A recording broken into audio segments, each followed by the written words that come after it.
มามื้อนี้ข้อยสิมาเว้าเรื่องเหตุผลว่าเป็นหยังหลายๆคนน่ะนะที่ว่ามีลูกเป็น4-5 คนลางคน5 คน6 คนแต่บ่มีคนใดอยากเลี้ยงพ่อเลี้ยงแม่เหตุผลที่ข้อยหั้นถามมาแล้วเนาะถามลูกเขาเจ้าที่ว่ามีแม่เฒ่าแล้วเหรอแต่ว่า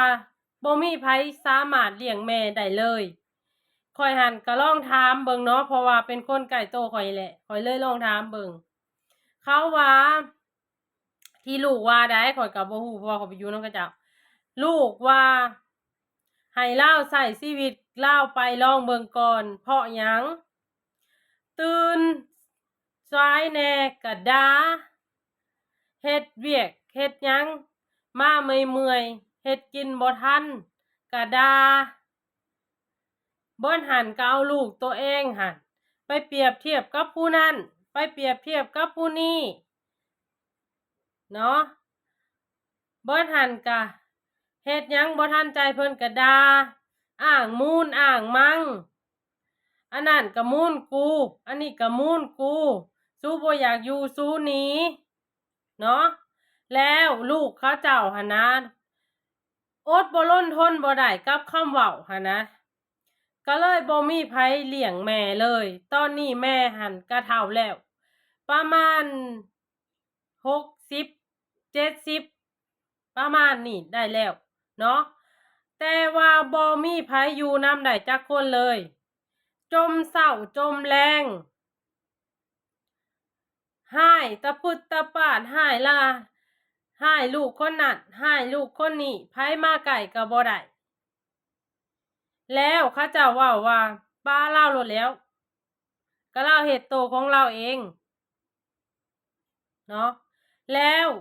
ถ้าเขาเจ้าว่าถ้ามื้อที่เราลุกบ่ได้ไปบ่เป็นลูกถึงจะมาเบิ่งมาแยงตอนนี้เรายังไปได้ไปเป็นปาเราเพราะว่าหยังเพราะเราเฮ็ดโตของเราเองเราเว้าเราว่าเราด่าเราปล่อยเราสาปเราแช่ง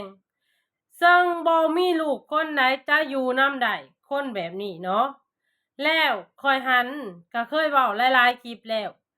อยากให้คนที่เป็นพ่อเป็นแม่หั่นนะมาฟังคลิปข้อยแล้วให้คิดว่า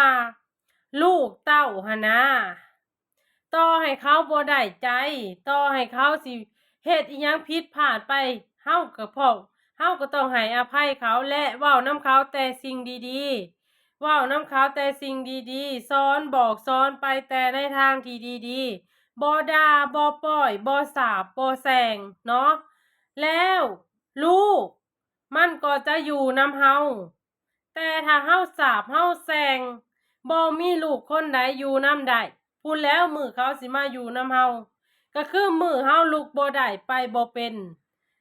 เขาถึงจะกลับมาเนาะตามที่ข้อยหั้นถามมาแล้วเนาะ